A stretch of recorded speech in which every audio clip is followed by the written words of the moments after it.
Hello दोस्तों, आज मैं उस शख्स का जानकारी देने वाला हूँ जिसका भारत के आज़ादी में महत्वपूर्ण स्थान है। ये स्वतंत्रता सेनानी थे। मैं आज चंद्रशेखर आज़ाद के बारे में बताने जा रहा हूँ। आज़ाद एक ऐसा नाम जो ब्रिटिश सरकार की आँखों की नींद उड़ाती थी। ये हमारे माननीय चंद्रशेखर आज़ाद जी का जन्म 23 जुलाई 1906 को झाबुआ जिले के ग्राम भाभरा में हुआ था। इनका जन्म पंडित सीताराम तिवारी जी के घर में और इनके माता का नाम जागरानी देवी। चंद्रशेखर आज़ाद का बचपन आदिवासी बाहुल्य क्षेत्र में बीता हुआ है, जिसके कारण इन्होंने तीर कमान में पारंगत हासिल की थी। ये बहुत अच्छी तीर कमान चलाते थे। इनका बचपन गाँवों की गलियों में बीत रहा था। तब इन्होंने गांव में इनको लक्षहीन जीवन पसंद नहीं आया और इन्होंने मुंबई बंदरगाह पर जहाज़ पेंटिंग का काम करने के लिए चले गए। लेकिन वहाँ भी उन्होंने सोचा कि जब अगर जीवन यापन ही करना होता तो गांव में ही कर लेते। फिर उन्होंने वहाँ से वापस गांव आया। गांव आने के बाद इनके माता पिता ने, क्योंकि ये पंडित थे, चाहते थे कि ये संस्कृत की शिक्षा प्राप्त करें और इसके लिए इन्हें बनारस यूनिवर्सिटी भेज दिया गया। उन्होंने वहाँ संस्कृत की शिक्षा के साथ साथ अंग्रेज़ों की जो औपनिवेशिक नीतियाँ थीं, वहाँ अंग्रेज़ों का वर्चस्व ज़्यादा था और वहाँ अंग्रेज़ों ने अपना अत्याचार फैला रखा था।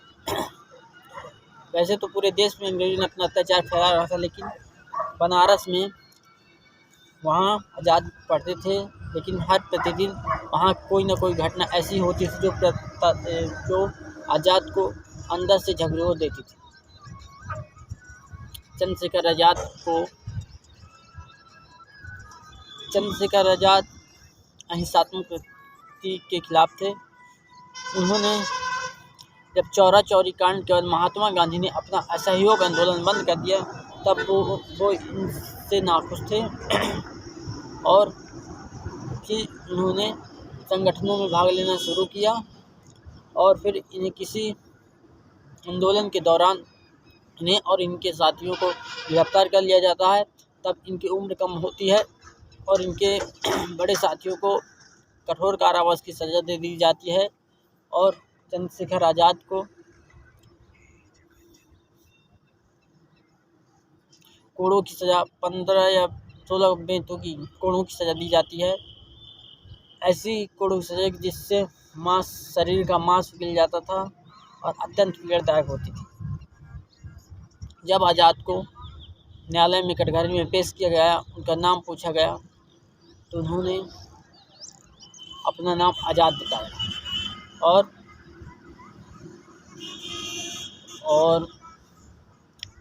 पिता का नाम स्वतंत्रता बताया और अपना घर जेल बताया।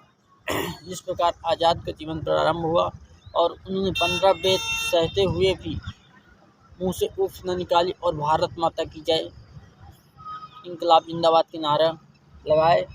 तब इस ऐसा दृश्य को देखकर पूरे लोग दंग रह गए, पूरे अंग्रेज चौंक गए। इस प्रकार उन्होंने आगे बढ़ते हुए संगठनों में भाग लिया और अंग्रेजी हुकूमत की नींद उड़ा दी। एक के बाद एक घटना को अंजाम देते गए। ऐसी घटना हुई 13 अप्रैल 1919 को जलियांवाला बाग में ओडायर की क्रूरता भरी नीतियों के कारण जब वहाँ एक सामान्य बैठाई जाती है, तब उसमें बिना किसी अनुमति के, बिना किसी जानकारी के फायरिंग स्टार्ट कर दी जाती है, जिसमें हज़ारों लोगों की जान जाती है। इससे चंद्रशेखर आज़ाद काफ़ी दुखित हुए और इस प्रकार यह घटना पूरे देश को झकझोर देती है। इस प्रकार हर देश के कोने कोने में हर एक संगठन अपने भारत देश को आज़ादी दिलाने के लिए तैयार होते हैं।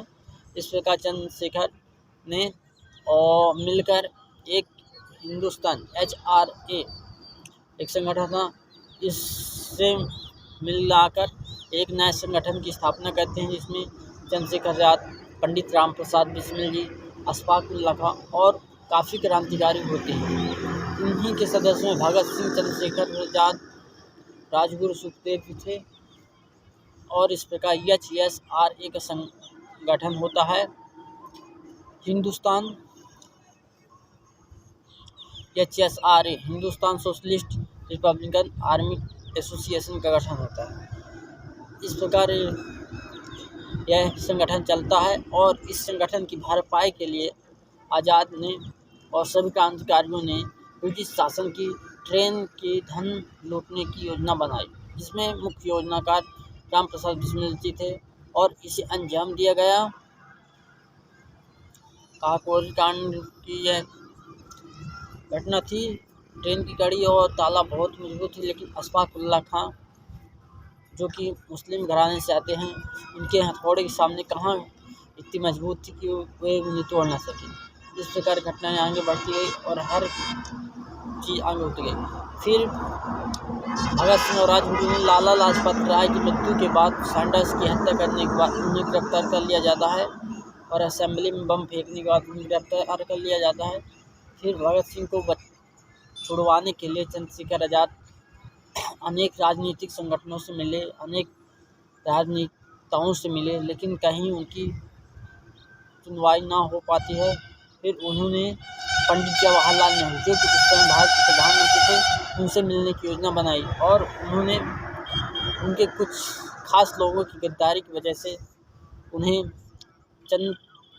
नेहरू अल्फ्रेड पार्क, जो कि आज आज़ाद पार्क के नाम से प्रयागराज में स्थापित है, वहाँ पे 2 लोग वो और उनके साथी गए, लेकिन पता नहीं किस षड्यंत्र के कारण वहाँ अंग्रेजी पुलिस उन्हें घेर लेती है, चारों तरफ से घेर लेती है और उन पर गोली फायरिंग करने लगती है। इस प्रकार वे अपने साथी को भगाने में सफल रहे, किंतु अंग्रेज़ों की एक गोली उनके पैर में लगी और वे जामुन के पेड़ के नीचे छुपे हुए थे और फिर उन्होंने वहीं से गोली फायरिंग की।